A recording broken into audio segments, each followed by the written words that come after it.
And in Heels is a motivational, inspirational, and educational podcast for women entrepreneurs.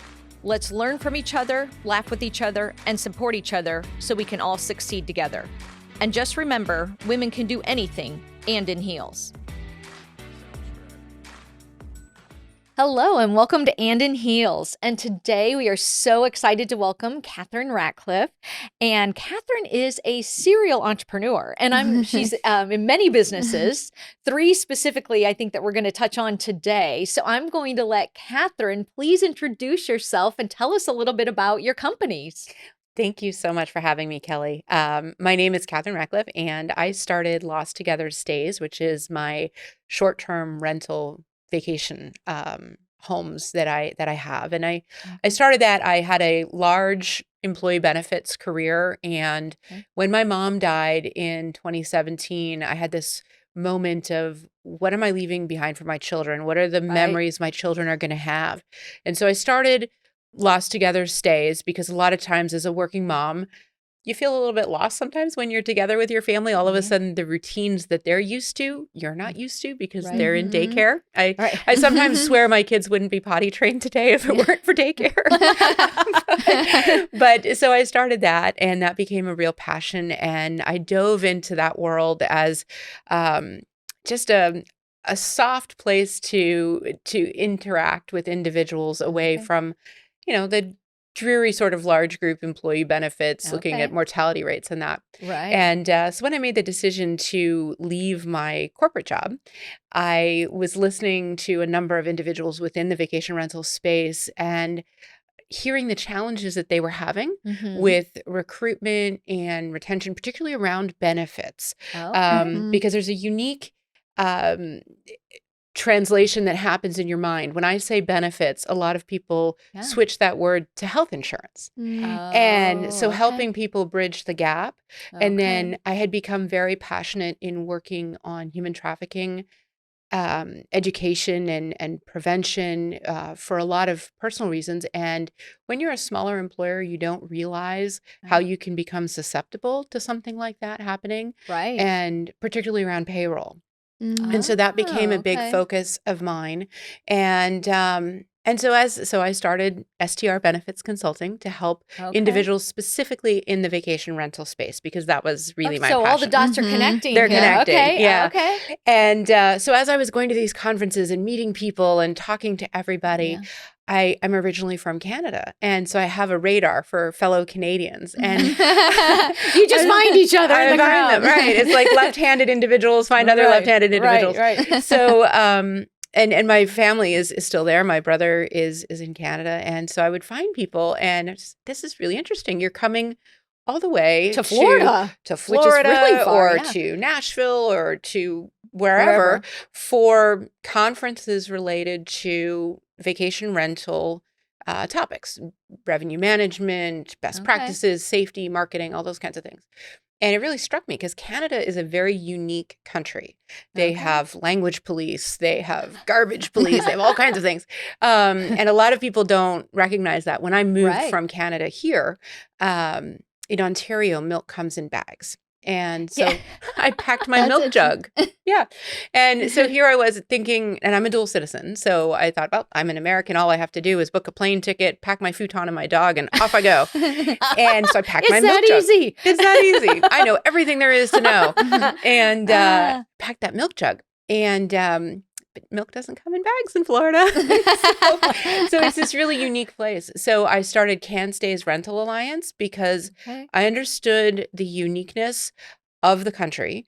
And right now, the vacation rental industry has a lot of challenges in Canada. And so all of these individuals are coming to the U.S. for interaction. And I felt like there were education, right?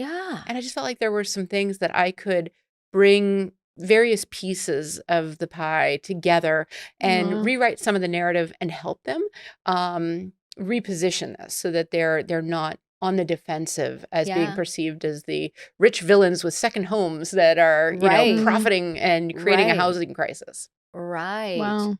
Yeah, I guess I never thought of it that way, but that's a great way to describe it. And I guess in the US, it's a little more accepted. And then in Canada, they have these negative stipulations around what it is. Well, I think there's a lot of negative stipulations anywhere you go. So Okay. you'll find that here too, Okay. where folks will say like, "Oh, I don't want an Airbnb in my neighborhood. You know, we've got to vote against that as an HOA." And it's funny when you think about it, because in my neighborhood, we have a number of renters, and and not short-term rentals, like these are long-term rentals. And that can be a very lengthy problem if you at least in vacation rental, they're in and out in a week. Days. Right. So it's interesting as you talk to people about it, and you say, like, especially around human trafficking, right? Because that can be something where people say, well, we don't want that popping up, and that vacation rental could be operating as a human trafficking hub. Well, a lot of times what we're talking about too is where are you choosing to invest your property? Because it could be a homeowner that is doing the same thing. And it's not necessarily your neighbor the who vacation lives there rental. full time, right? They'd actually be more protected because they're hiding behind those walls and they don't have to be accountable to any kind of landlord. There's no screening. Wow. So there's a lot of education globally that I'm working on with some of that, and we have an amazing industry that really does help rewrite the narrative. But Canada is a unique country in some of the requirements, and so I've taken that challenge on to bring a conference there and roll this out a little bit. Wow, it's just amazing, how your previous experience in the group benefits world ended up being a bridge to something so very different, but yet have strings and dots that helped you create the connection. That's amazing. Yeah, that is amazing. Really is amazing. Well, I think, I have a massive passion for data.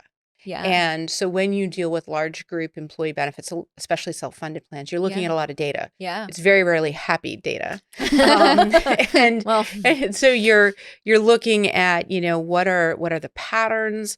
What are the predictive analytics that I can anticipate? Yeah. So whether that's, when you can refill a prescription, it's, if it's standardly 75%, if you're 75% of the way through a prescription, you can refill it. If I change that to 80, what is my cost qualifiers? Because when somebody's going to resign a position, if they're taking medications, they're filling all their medications before they resign the position. And, looking at some of the quiet quitting statistics that we've all been talking about the last few years, all of that data, I had a real passion for. So when I started diving into the vacation rental space, it's similar concepts, right? How far out does somebody plan a vacation? How many interactions do they want to have from you? Right. What are, what's the average daily rate that you're getting? Where the distances are coming from? How do you partner from a local perspective, like a Visit Tampa Bay, for example? Like, who are they marketing to, and how does that affect my potential revenue or occupancy rates, those types of things?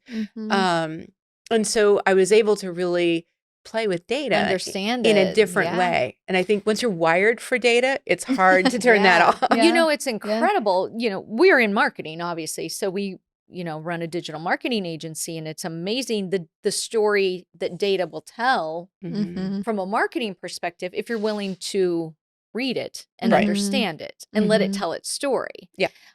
So how often do you find that short-term rentals or the owners, the renters, use data? You're probably an exception in that, I would think. No, there's a huge industry for it. Okay. And there's a lot of folks from a property management perspective. I think it's probably fair to say that as a smaller operator, because you're one of a kind. Yeah, we will say you're probably a little bit ahead of the pack. I'm a smaller operator because I own and manage my own, and I only have 4.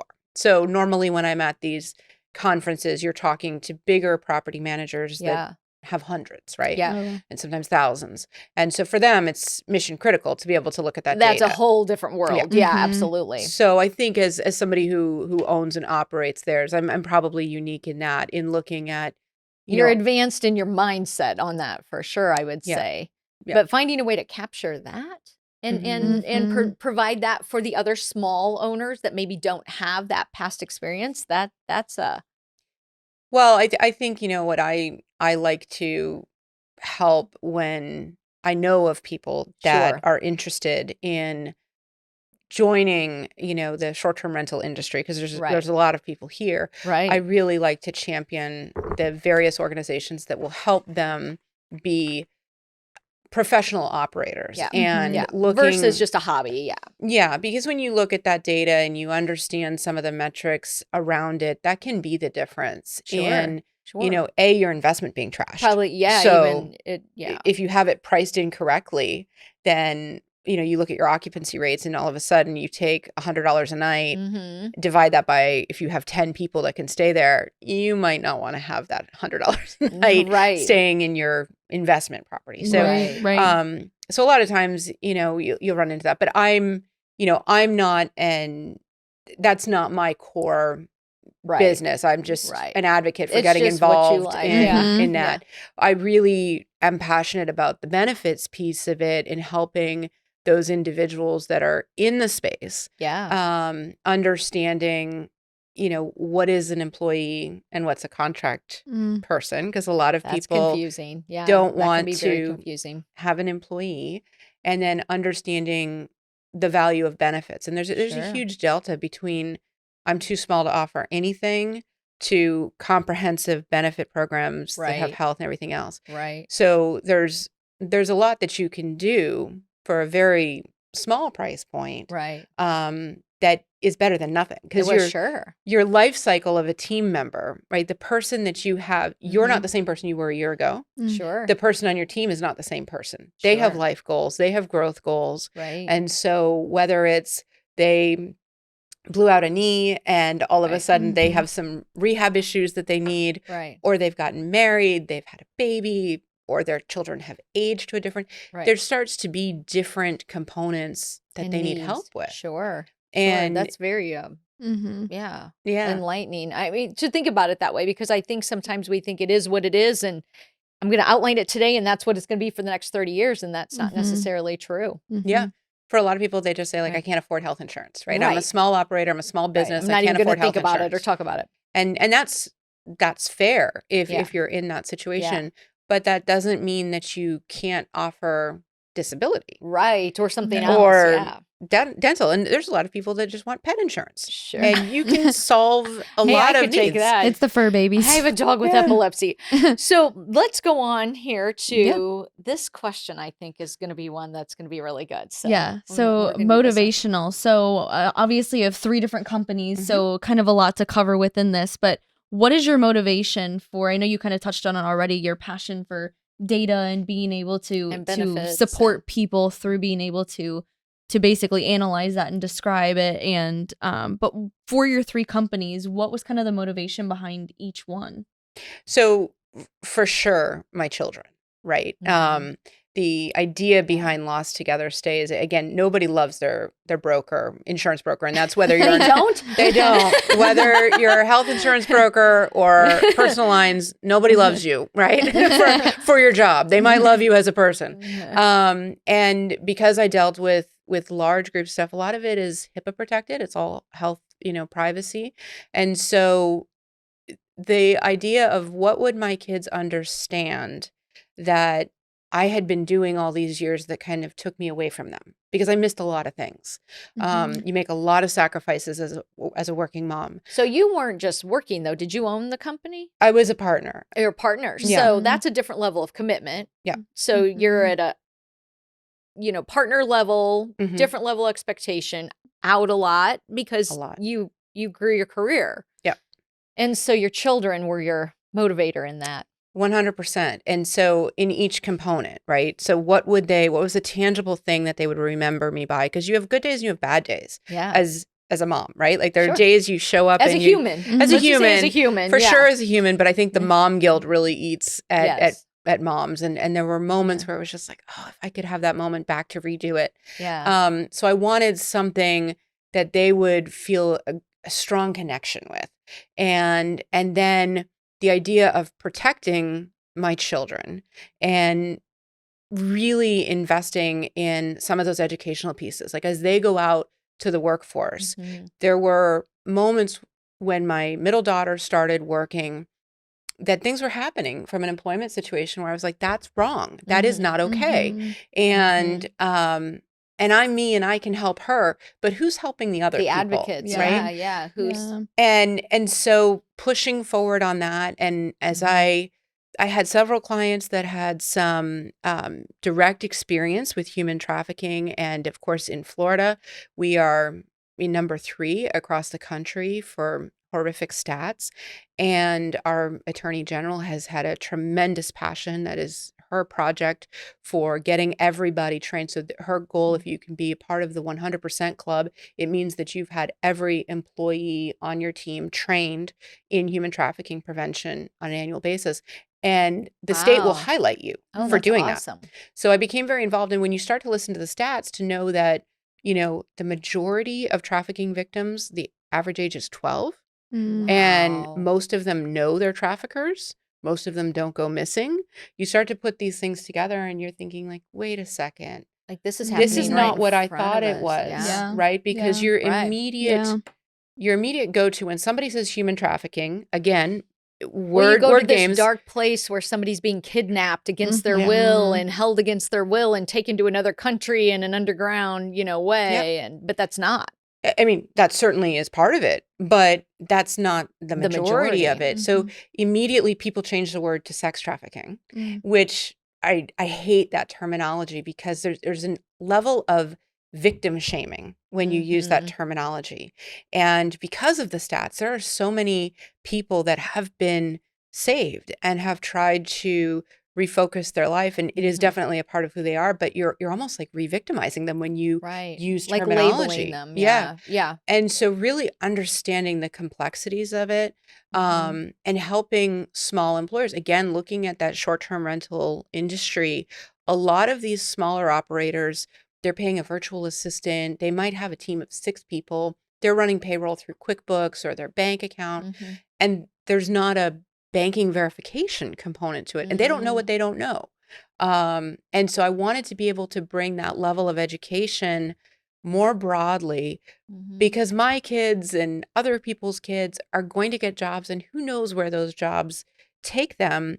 And I wanted to help just elevate that. And the more people that could understand, you might be able to offer disability, you might be able to offer life insurance, you might want to have a legitimate payroll vendor that is going to do a banking verification in order to make sure this is a safer environment, because human trafficking has been around for forever, right? All we can do is try to incrementally make it that much better in our corner of the world. And if I can motivate other people to make it better in their corner of the world, then it starts to patch together some form of a safety net. And that was really my passion around starting STR Benefits Consulting, and just coming from a larger corporate environment where things get moved around for bonus structures and not necessarily the right reasons. Right. And women don't have a tremendous voice in the insurance world.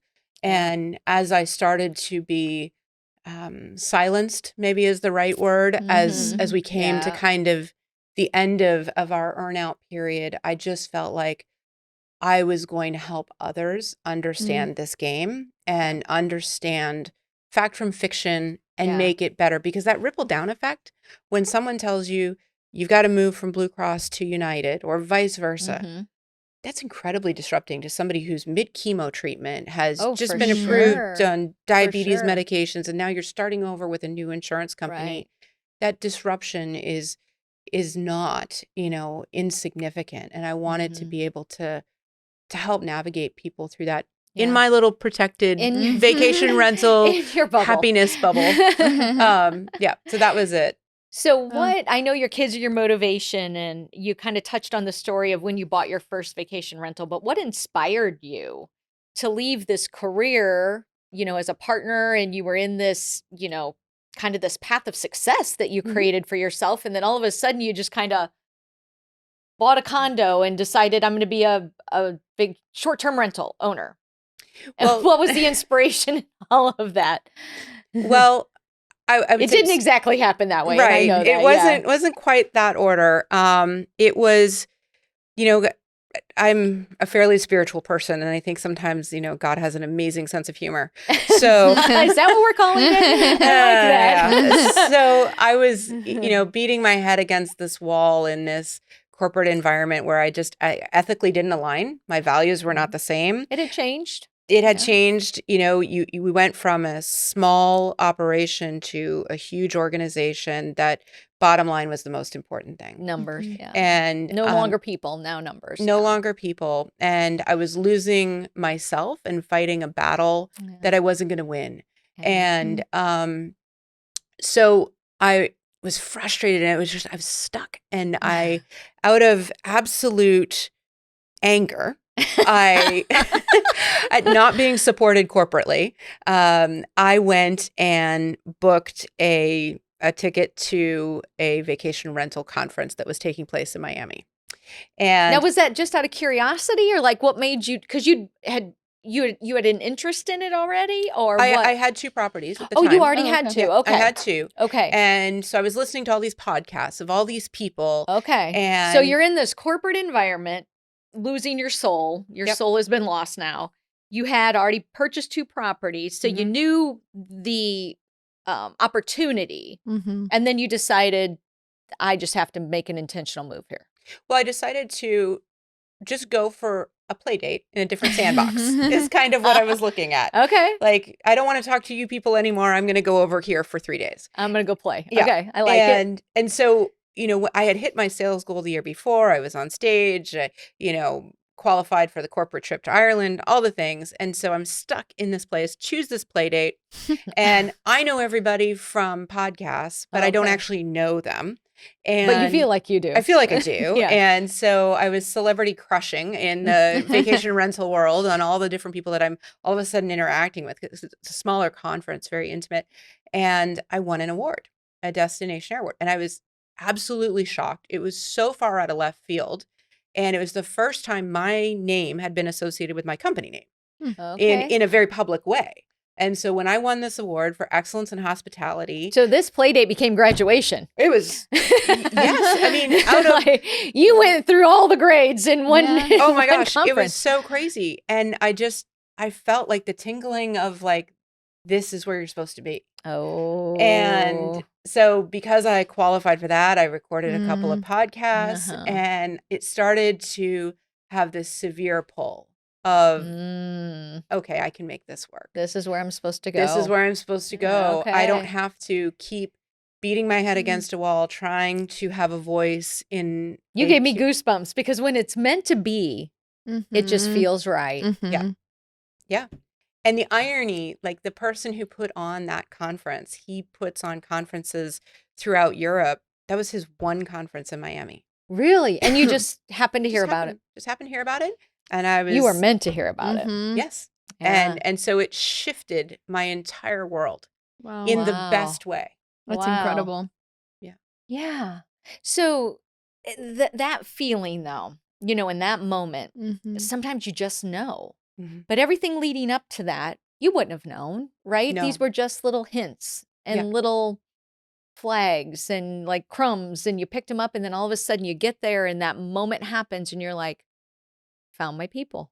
I found my people. Wow. 100%. I love that. Like I use a digital guidebook, and one of the women that is very involved with that, she shared a story about getting everybody involved in the digital guidebook. So I felt like that was a way I could get my kids really to participate. So we have, a lot of opinions. We're a family of 5 and we're all girls except for my husband. And so, when it comes to best pizza place, best ice cream shop, favorite things to do, you've got an 18-year-old, a 16-year-old, and a 12-year-old. Oh, lucky you. Vastly different opinions. And moods. Yes. And so it was a way to get my kids involved and say, all right, tell me what your favorite thing to do is when we go to the beach. What's your favorite thing to do when we go to the mountains? And they're all totally different personalities. And we have a war of best beach ice cream. And so to put that all out in the digital guidebook, we were able to connect with guests. Well, and that shows the authenticity behind it too. Yeah. And how amazing. So it was fantastic. And it really like it just lightened me so much. It gave you a different purpose. Yeah. So you win this award. Mhm. You eventually acquire 2 more properties, so you Mhm. have your 4. And then tell us about this next amazing thing that you're getting ready to do. So when well, so when I was preparing for one of the podcasts, I was listening to other folks and I was listening to what they were saying about how they were taking care of their team members and that sort of thing. And I was like, wait a second, I feel like I can be of service here in a Right. very unique way because I understand this and I can help shed some light. And so I called a few folks within the industry and they said, oh, absolutely. Nice. Absolutely. We need this. We need this now. Do you Nice. really have to wait till October? And I said, I really have to wait till October because I have to serve out my contract. And so I started that. The Canadian rental conference, that was just That's this coming April, right? that's It's this coming gonna be April, your first the one. 20th to the 23rd. It's so I have this personality where if you tell me I can't do something, I'm going to do it on a Hold my fanny unicycle. pack and watch this. Yeah.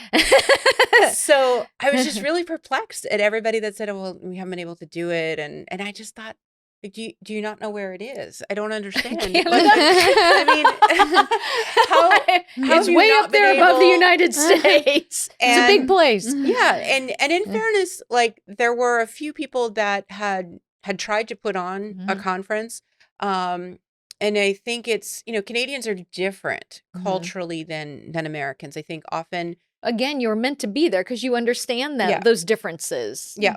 and getting them to show up to a conference, Mhm. you really have to target a lot of things to get them Yeah. motivated to show up.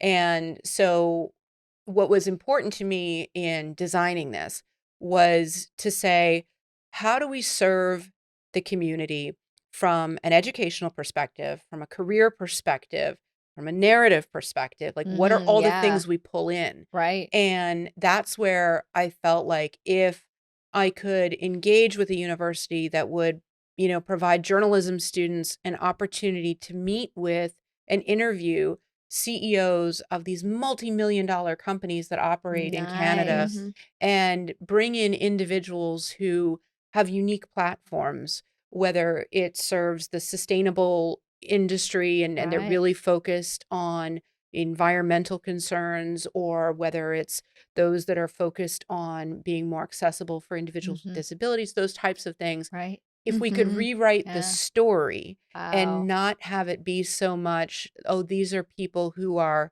well-to-do that have second homes That and they're are just trying to making make money off of everybody. Yeah. Yeah, because the reality is what we do globally. People talk about how you support your community and people say, well, I pay property taxes and I pay tourism tax, and Right. so those are all the Right. ways that I support the community. Well, my cleaner in Blue Ridge, Georgia, Right. I pay very, very well. Right. And that rate of pay that she's getting, Right. she would not get Otherwise. otherwise. Yeah. And so the Mhm. economic impact for the jobs Absolutely. that we're bringing in, and as well just the accommodations. I've had so many people that, especially my property in Georgia and my condo in Madeira Beach, because you're able to access them, Mhm. the condo, you don't need to go up any stairs, all that Mhm. kind of thing. And so I've had individuals that maybe couldn't go down onto the beach or, Mhm. couldn't do a lot of tourist activities, but they wanted to see that, last beach opportunity. I'm Yeah. on the board of a children's dream fund. Mm. And Aw. so I've been able to provide a couple of dreams for children that wanted to Aw. have those last vacation Aw. opportunities at the beach. Yeah. And so when you plug in those social All those services, human things. Yeah. that's what doesn't translate always well when you're Oh. talking about just a the blanket numbers. Airbnb. The Mhm. numbers. Yeah. And that's what I wanted to help provide Love that. in Canada. Love that. Wow. That's amazing. Yeah, that is amazing. So, I know it goes by really fast I all the know. time. So we're on the educational moment. So, obviously you have talked about, a very surface level, but all of the details and what you need to know to not only own an Airbnb, but then all of the education behind starting a conference and running it. And so how do you stay on top of everything that's probably forever changing. Mm-hmm. And what do you need to learn and educate yourself to run a conference? I mean, that's its own beast in itself. So give us a little insight to the educational part of your line of work. Well, I think the first thing is to never stop connecting with other people and never stop asking questions. Love that. I think I had been part of a lot of conferences and done a lot of event planning and coordinating prior, so that I had a lot of experience with that. But I think when you approach any issue with a level of humility that you're not so special, that no one else hasn't been here before, right? Like we all have our unique gifts, but I'm not the first person in the world that has planned a conference. I'm not the first person in the world that has done this. And so then it gives you a path to seek out others. And you can follow them on social media. You can listen to their podcasts, read their books, follow along, and then make it your own, right? Understand that you do have unique gifts and attributes that you can provide. But that I think is a huge thing, to never stop asking questions. When I was I love that. a conference in Orlando, there was an amazing amount of furniture at a couple of these booths. And so I asked them, this is unbelievable. Like, you've got couches and tables and lighting fixtures. And I said, where do you get it from? And what do you do with it after the conference? That has to be expensive. And they shared that they were donating it all to a local charity, to a shelter. And so you just think, that's a great idea. I can incorporate that into my conference. And so just continually never feeling like I've got this. The world is always changing. And just keep following, keep listening, keep learning. Oh, I love that. I love that. Amazing. So you have been an amazing guest, as usual. I love talking to you, and I always learn. I mean, I wanted to start writing notes, but I'm like, no, I'm not supposed to do that. I have to keep looking up. But for the listeners today, obviously, the impact of what you've done and your story of how the dots just connected out of something that should have been completely separate. What would you like to leave with them today? What's that one nugget of either inspiration or motivation or just a word of advice that you'd like to leave with our listeners today? I think it's never feel stuck. Always look at the opportunity that's presented itself to you. So many times we get stuck feeling like, I have to continue in this job because I've been here for 22 years. And am I really going to start over at 45? And I've got kids and I've got this. Don't feel stuck. Look at the opportunity, because it will present itself, and don't be afraid to latch onto it. Mindset. Absolutely. Love that. Well, Catherine, thank you again for being here today. We have enjoyed having you on And in Heels, and we will definitely have you back on in future seasons. Thank you so much for having me. If you enjoyed this episode, please subscribe. And just remember, women can do anything and in heels.